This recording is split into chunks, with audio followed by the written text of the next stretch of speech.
In the quiet town of Lowell, Maine, the elderly owner of the Hearth Haven boarding house at 17 Maple Street was regarded as a figure of kindness and generosity. To neighbours, she was a symbol of charity, always ready to lend a helping hand.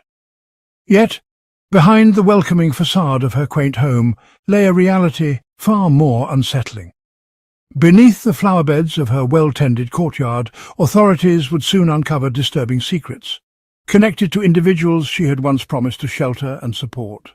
These people were never seen again, though their benefit checks continued to arrive without interruption.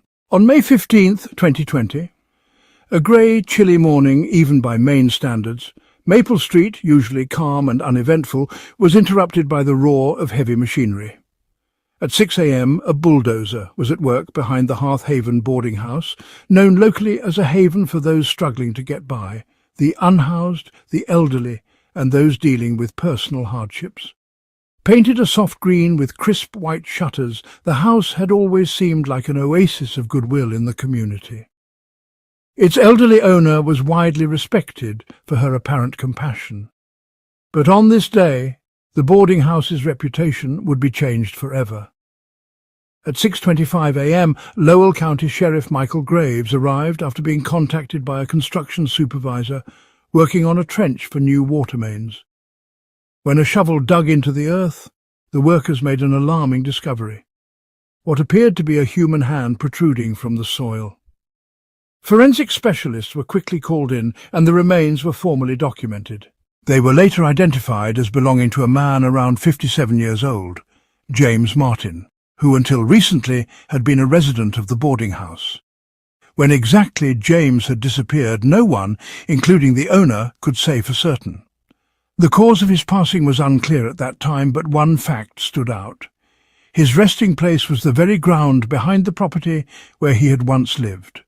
By that evening, after the first phase of the forensic examination, unsettling details began to emerge. Investigators determined that the remains had likely been in the soil for at least a month. Parts of the body showed signs consistent with being in dry, loose earth for an extended period. A patch of ground the owner often used for gardening. Neighbours provided another clue. 2 residents from nearby homes recalled noticing an unpleasant, sweet-like odour coming from the boarding house grounds throughout the spring. They had mentioned it to the owner, who assured them it was just fertiliser, and the matter was dropped. A search of James Martin's room turned up an empty bottle of barbital, a strong sedative available only by prescription. James had no record of serious medical conditions, making its presence suspicious. Another irregularity was found in the boarding house's paper logbook. The owner kept no digital records, instead writing all check-ins and check-outs by hand. The entry stating that James had left appeared altered. The ink blurred and the signature smudged, possibly due to moisture. Whether this was accidental or intentional remained a mystery.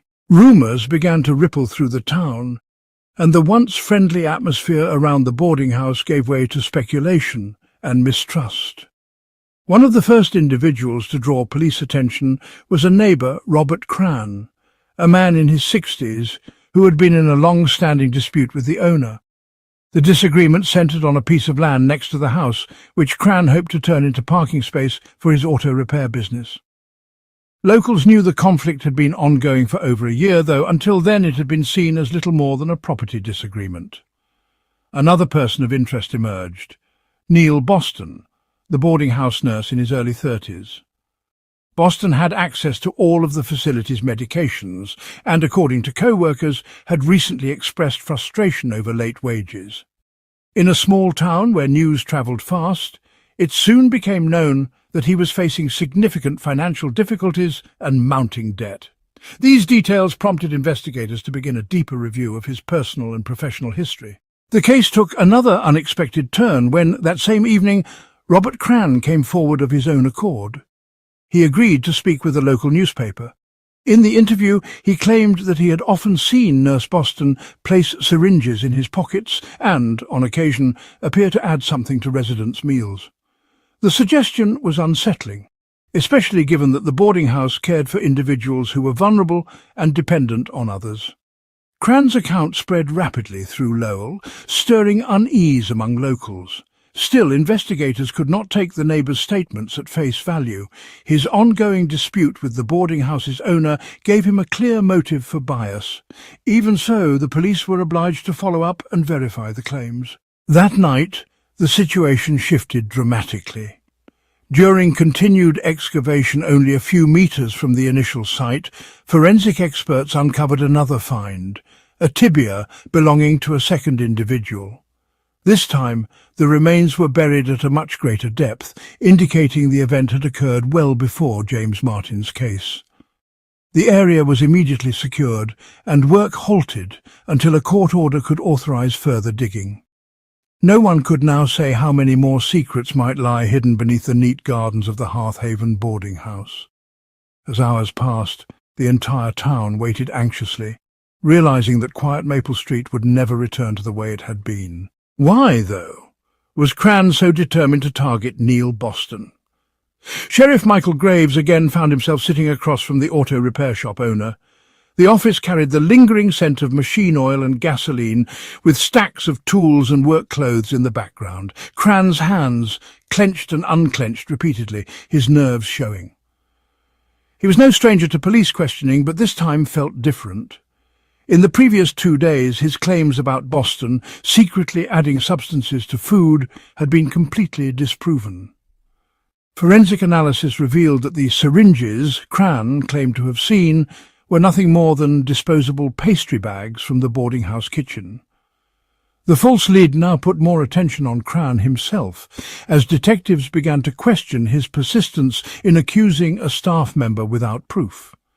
Sheriff Graves suspected there was more behind Cran's hostility. Reviewing records at the station, he discovered 4 separate complaints Cran had filed from 2018 to 2020. In each, he alleged that unpleasant odours were coming from the boarding house property, which he claimed were harming the environment and affecting his shop's reputation. Health inspectors investigated every time and found no violations. Frustrated by the lack of results, Cran even took the matter to court in 2019, attempting to prove that the property was contaminating soil and groundwater. After reviewing the case, the judge dismissed it due to insufficient evidence. Publicly defeated, Cran stopped pressing the issue, at least outwardly, but his resentment toward the boarding house and its residents became an open secret. The deeper investigators looked into his circumstances, the more a financial motive came into view. Information from the state tax department revealed that Cran's auto repair business was failing. For years its debts had outweighed its profits. Customers were dwindling, and his equipment was outdated. His only realistic chance to keep the shop afloat was to expand into the land owned by the boarding house. With more space and customer parking, he might have revived his business. This explained his long-standing hostility, but it did not answer the larger question. Could Cran have had any direct role in what happened to James Martin, or to the yet unidentified second victim? Police examined his alibi for the night of May 10, 11, when James Martin was last believed to have been at the boarding house. Records provided by Cran indicated he had been on duty at work. This was backed up by delivery receipts for antifreeze signed by him along with corresponding entries in the depot's logbook.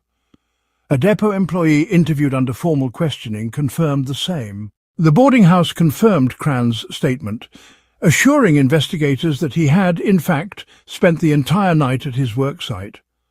Sheriff Graves personally reviewed the warehouse's security footage, and everything matched the records. His alibi was airtight. With that confirmation, the theory of Robert Cran as the main suspect was dropped, though his motive concerning the land dispute remained evident. The much-discussed syringes turned out to be nothing more than a misleading claim, an attempt to damage the boarding house's reputation and steer the investigation off course. Once the truth about the pastry bags emerged, that angle of inquiry was officially closed. Then a new lead appeared. A local funeral director approached the sheriff, recalling that in 2018 the boarding house's owner had personally ordered 5 wooden coffins, requesting complete confidentiality. The undertaker found it odd that in the years that followed no cremation records for those coffins were filed in city archives. This revelation shifted police priorities.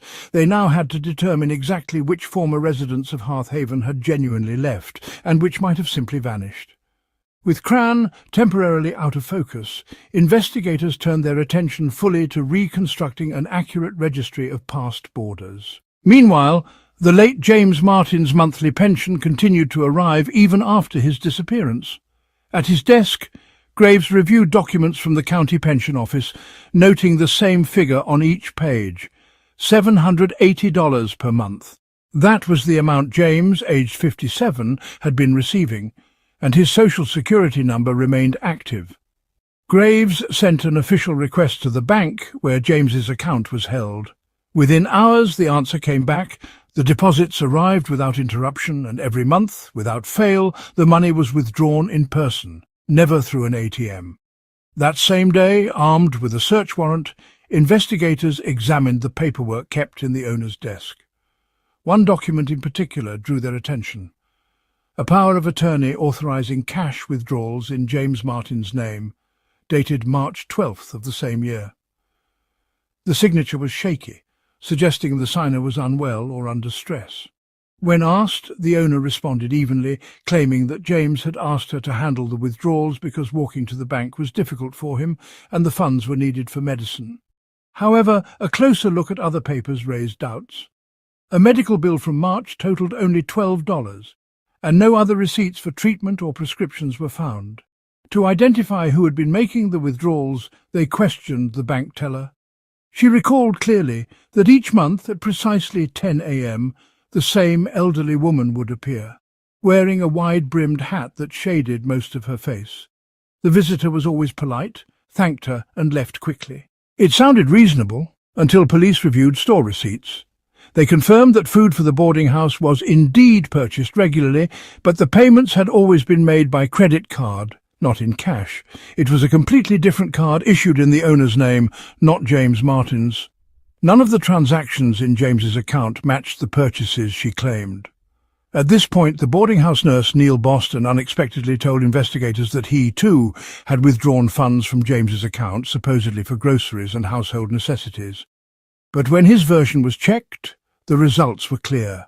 Every receipt showed purchases made exclusively with the owner's personal card. James's account had never been used in grocery stores.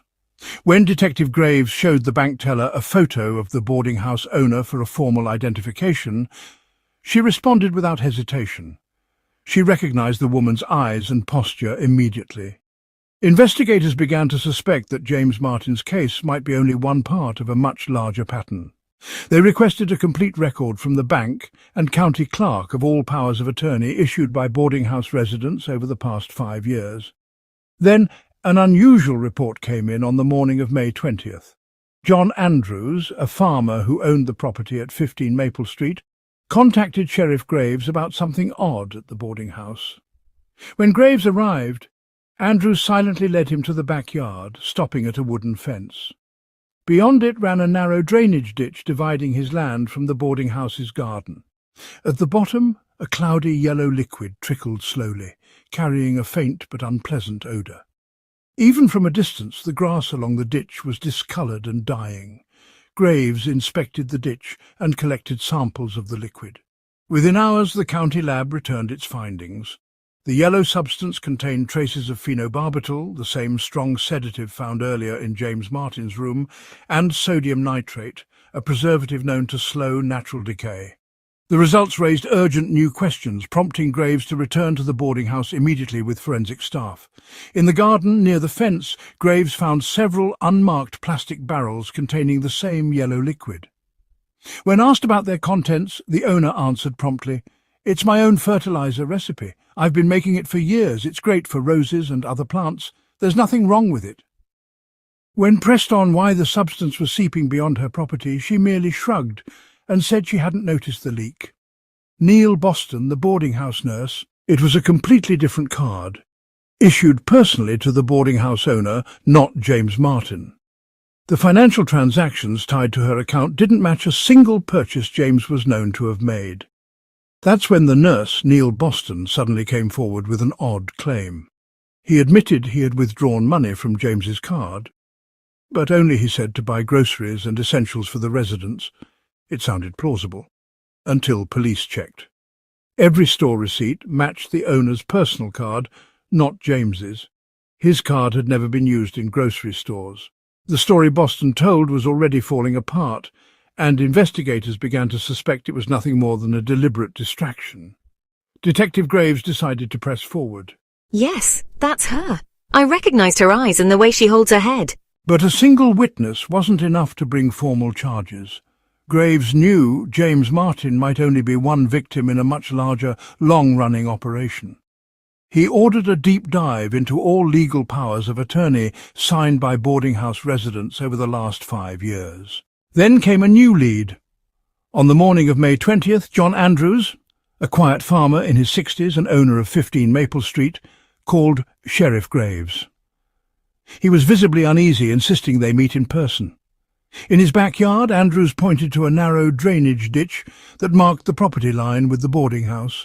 Cloudy yellow liquid trickled through it, releasing a faint but foul odour. The grass nearby was dead, as if scorched by chemicals. At first, Andrews assumed it was just runoff from gardening chemicals. But when the vegetation started dying within days, he realised something was very wrong. He admitted he didn't want to get involved, but his conscience wouldn't let him stay silent. Graves collected samples and sent them to the county lab. Hours later, the results came back.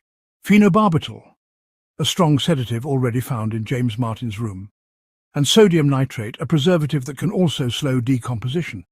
The sheriff went straight to the boarding house. The owner welcomed him calmly, showing no hint of concern. In the garden, Graves found several unmarked plastic barrels filled with the same yellow liquid. When asked, she claimed it was personal fertilizer she'd been making for years. Excellent for roses. As for the leak into her neighbour's property, just an accident, she said, one she hadn't noticed. Neil Boston was also questioned, but his response was evasive. He claimed no interest in the garden and no idea what the barrels contained.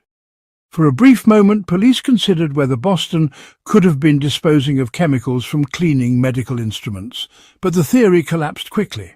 The boarding house had no medical equipment, and Boston never had access to that much sedative. That evening another surprise arrived. A local plumber walked into the station with invoices for the boarding house. Twice in the last year, the owner had paid for the disposal of medical waste, despite not having a license for such material. She described it vaguely as old junk and medicines, and offered no details. It wasn't proof, but it was troubling. Then, on May 22nd, detectives returned to the boarding house, this time for Neil Boston's safe. It was an old metal box secured with the laughable combination 1234. Inside were documents, and 5 plastic pension cards belonging to other residents, all missing their pins. Boston claimed the owner had given them to him for record-keeping. He never questioned why. Investigators then checked his alibi for the night James Martin disappeared. Boston swore he'd been caring for his bedridden mother, even producing a handwritten log as proof. Despite this, a local county newspaper published an article with the provocative headline, "Poisoning Nurse." The piece claimed, without any concrete proof, that Neil Boston might have been connected to the events at the boarding house. The publication caused a strong reaction among the public, increasing pressure on the police. Boston was questioned again, this time under a more thorough review. Yet every statement he made held up under scrutiny. Law enforcement officially dismissed this theory. The false lead involving Boston was closed for good. That same morning, once Boston was cleared, investigators examined another detail that initially seemed trivial. In a storage shed on the boarding house property, they found an ordinary garden shovel. Forensic tests identified traces of DNA from the boarding house owner on its wooden handle. In addition, residue of an arthritis ointment, regularly used by the owner, was detected. On the morning of May 24th, Maple Street awoke to an unsettling silence and police barriers cordoning off sections of the Hearthaven property. The investigation had returned to the site, this time with a trained search dog and specialised ground scanning equipment. Operations began promptly at 8 a.m. first. The search dog, trained to detect traces of human remains, began sweeping the backyard and garden. Almost immediately, the dog indicated several points of interest. The scanning equipment confirmed far more than even the most cautious officers had anticipated. A total of 12 distinct anomalies were located, each about 70 centimeters below the surface. Once each location was marked, forensic specialists began carefully examining the soil. In most of these spots, they found what they feared: buried remains deliberately concealed. An even more startling discovery accompanied them: small packages placed alongside. Each package contained a passport wrapped in protective plastic. These documents belonged to boarding house residents officially listed as missing between 2017 and 2019. Investigators promptly contacted the County Pensions Department to verify the status of the recovered documents and to obtain financial records. The response, received later that same day, revealed a deeply troubling pattern. Retirement and social benefit payments had continued to be deposited into the accounts of 11 of the 12 missing individuals. Each of these legal documents was then subjected to handwriting analysis. The results were definitive. All 12 signatures were penned by the same individual, and the handwriting belonged to a woman. Given the circumstances, the boarding house owner emerged as the primary suspect. One theory considered was that the nurse, Neil Boston, might have been responsible for the forged documents. However, after comparing Boston's handwriting with the signatures on the powers of attorney, experts reached a clear conclusion: there was no match. Boston's handwriting characteristics were distinctly different, and the signatures could not have been his. This officially removed him from suspicion in connection with any financial wrongdoing. The forensic findings left no doubt: the nurse had no involvement in the forged documents. As a result, Boston's role in the case shifted entirely to that of a protected witness, someone whose testimony could be crucial in understanding the full scope of the events at Hearth Haven. No longer under suspicion, Neil Boston's name was officially cleared. The pivotal breakthrough came when forensic specialists uncovered a passport among the recovered items. During detailed laboratory testing, an oily, transparent thumbprint was detected on the envelope containing the document. When compared against previously collected samples from the boarding house owner, the match was exact, aligning on all 12 forensic reference points, leaving no room for coincidence. This became the first direct piece of evidence firmly linking her to the unfolding crimes. With this confirmation, investigators acted swiftly. That same evening, police secured arrest warrant number 14520, authorizing the boarding house owner's detention for formal questioning.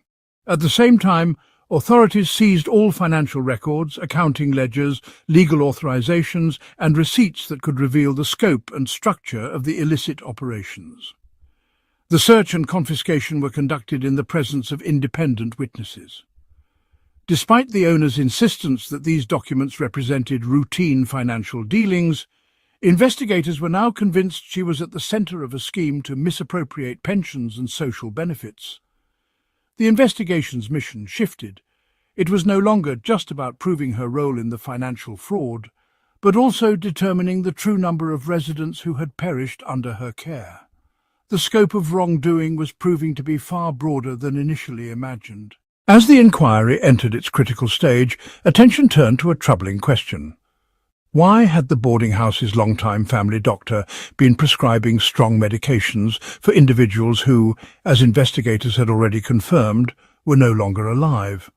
The trail of evidence led directly to the office of Dr. Helen Murray, a respected community physician with over 2 decades of service and a previously unblemished reputation. Sheriff Michael Graves was stunned to discover that her signature appeared on numerous prescription forms for potent medications issued to names matching those found in the boarding house's makeshift graves. A search of Dr. Murray's office uncovered a thick journal neatly filled with handwritten notes. Month after month, the boarding house owner, recorded in the log under her full name, had visited with lists of residents supposedly in need of specialized or end-of-life care. Many of the names were identical to those identified during the excavation.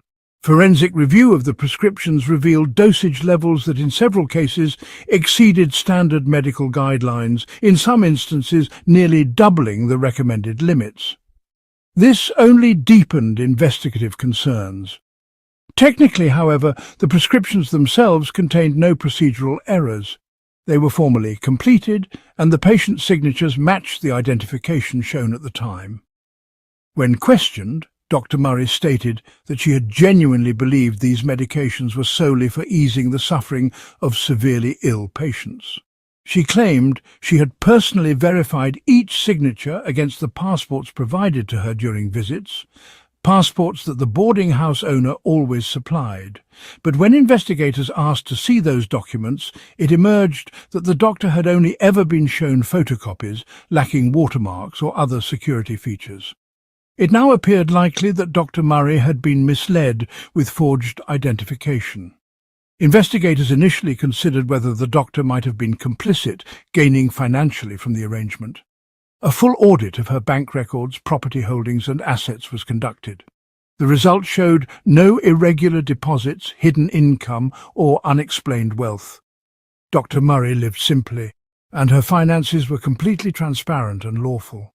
While the possibility of her awareness of the scheme could not be fully dismissed, there was no evidence of bribery or profit. Later that same day, another set of documents reached the investigation team, receipts confirming the purchase of the medications Dr. Murray had prescribed. These receipts contained they had been paid using a personal check from the boarding house owner, establishing a direct link between her and the purchase of the medications. What caught the investigators' attention most was an unusual note in the payment's purpose field: garden solution. This peculiar description immediately shifted the focus of the inquiry. It suggested a possible connection between the potent medical supplies and the yellow liquid recently discovered in Farmer John Andrews's drainage ditch. From that moment, the team concentrated on the unusual mixtures reportedly prepared by the boarding house owner. New formal requests were issued, and specialized chemical tests were ordered to determine whether the substances from the ditch matched any of the prescribed preparations. The next step was to uncover how, and in what form, these substances ended up in the soil of the Hearthaven backyard.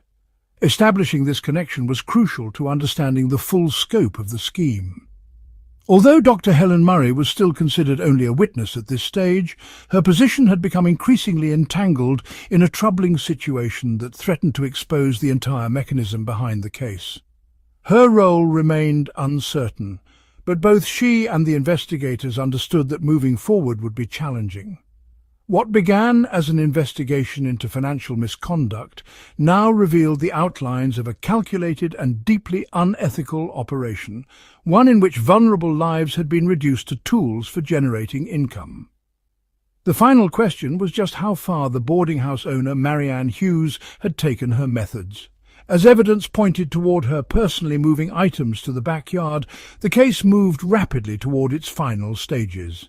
A critical detail still needed to be resolved. How could an elderly woman manage to move such heavy loads, some estimated at around 60 kilograms, from the house to the gardens? For someone her age, this seemed almost impossible, yet the trail of evidence led directly to her. Neil Boston, the boarding house nurse previously cleared of suspicion, provided new testimony. He recalled seeing the owner on multiple occasions late at night, heading toward the backyard while pushing a wheelchair, carrying a large, heavy package hidden beneath a tarp. Boston admitted he never inquired about it, assuming it was related to household matters and not wishing to interfere. This account aligned with statements from a nearby neighbour, the wife of Farmer John Andrews, who remembered hearing the distinctive sound of wheels rolling over the gravel path at around 2 a.m. on several nights. She assumed the owner simply preferred tending her plants during cooler nighttime hours.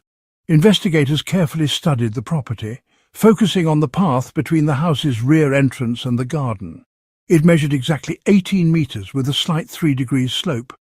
Experts determined that even an elderly person could easily roll a wheelchair of that weight along such a path, particularly in a downhill direction where the required effort was minimal. To verify this, forensic specialists examined marks on the gravel. The wheel patterns were an exact match to those on the wheelchair found in the boarding house's shed. Soil and dust particles on the wheels corresponded precisely with samples taken from the path to the garden beds. At one stage, the possibility of an accomplice was considered, someone who might have physically carried the loads. This theory was tested thoroughly. Soil samples were analysed, shoe prints examined, and the property searched with trained dogs. The results yielded no sign of any other individual. There were no foreign footprints, no scent trails, and no trace evidence to suggest outside involvement. With this, the idea of an accomplice was dismissed, leaving only one conclusion. The boarding house owner herself had been responsible for moving the loads under cover of night.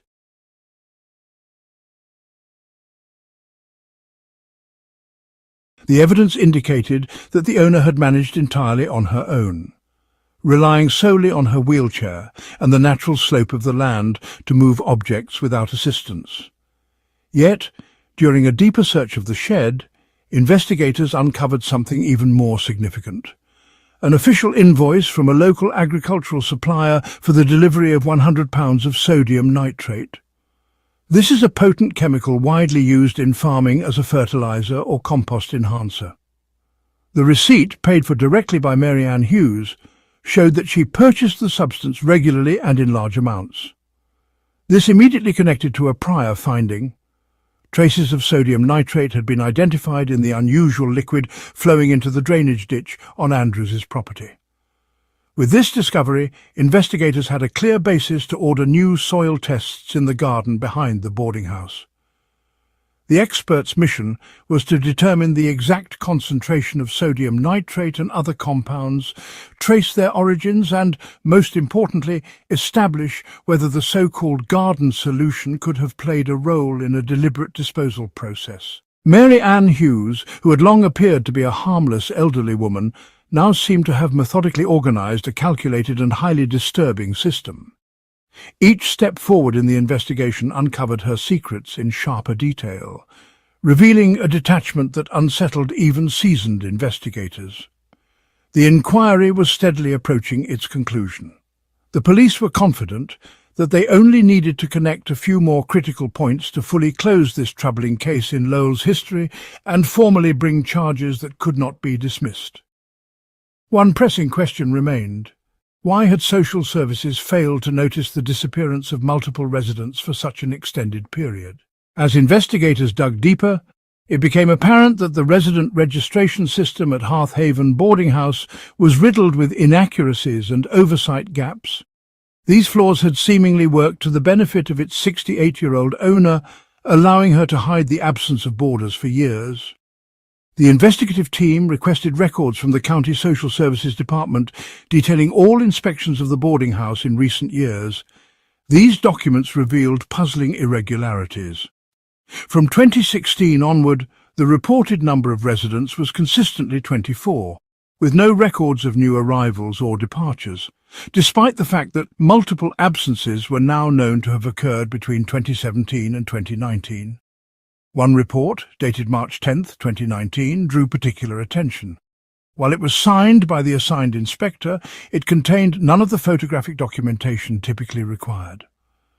In an accompanying note, the inspector claimed that he had simply verified the resident list by matching the names provided, both verbally and in writing, by Mary Ann Hughes herself. To verify the accuracy of these records, the agency sent a new inspector to cross-check the 2020 resident list with earlier files. This comparison revealed something troubling. The names matched perfectly, and the listed birth dates were almost identical to those in prior years, sometimes differing by just a few days. When the original inspector was questioned, he admitted that he did not always confirm residents' identities in person, instead relying on the information provided by Hughes. It also emerged that Hughes had made an annual benefactors donation of $500 to the local church, where the inspector was an active member. This prompted investigators to consider the possibility of corruption. They quickly ordered a full review of the inspector's bank statements and transactions, suspecting the donations to the church might have been a concealed personal payment. However, the financial audit produced a clear answer. The funds had gone directly into the church's official account with no evidence of personal gain by the inspector. That same day, however, while conducting another search of Hughes's office, police discovered a notebook that could prove pivotal. Inside was a detailed chart, neatly divided into two primary columns. The first column carried the heading, The notebook was marked with the letter D and contained precise dates that investigators suspected corresponded to the passing of specific residents. The second column, marked with a dollar symbol, recorded the monthly income figures.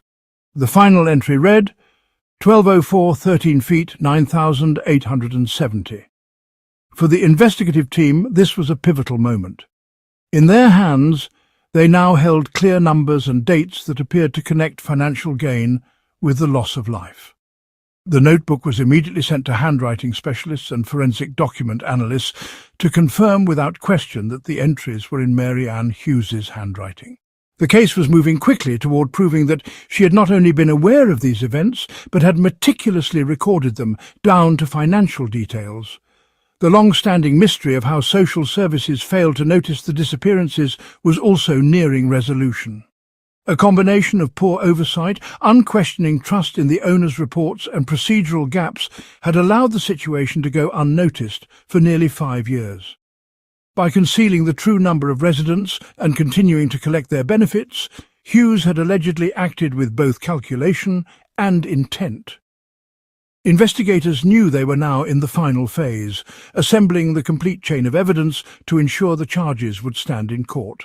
Since sodium nitrate had been linked to the concealment of these acts, the scientific component of the case became crucial. On the morning of June 1st, the County Agricultural College Laboratory completed an in-depth analysis of soil samples taken from the Hearth Haven boarding house property. Using advanced chemical testing, experts confirmed the investigation's concerns. The soil contained extremely high levels of sodium nitrate, over 20 times the permissible limit. That was troubling enough, but the lab also found traces of barbiturates. In combination with sodium nitrate, these substances formed a chemical mix with unusual properties. It accelerated the breakdown of organic material and reduced odours that might otherwise have attracted attention from neighbours or inspectors. Investigators once again called in Dr. Helen Murray, the local physician who had earlier given advice to Hughes. Dr. Murray acknowledged she had suggested adding sodium nitrate to compost to speed up its processing. Advice, she said, was common among gardening enthusiasts. However, she insisted she had no knowledge of the large amounts Hughes had reportedly purchased. To be thorough, police examined Dr. Murray's bank statements and financial history to determine if she had profited from these recommendations. The review showed no evidence of any payments, gifts, or irregular transactions connected to Hughes. All purchases of chemicals had been made directly through Hughes's own accounts, confirming the doctor's lack of involvement in any financial wrongdoing. With Murray cleared, the focus returned entirely to Mary Ann Hughes.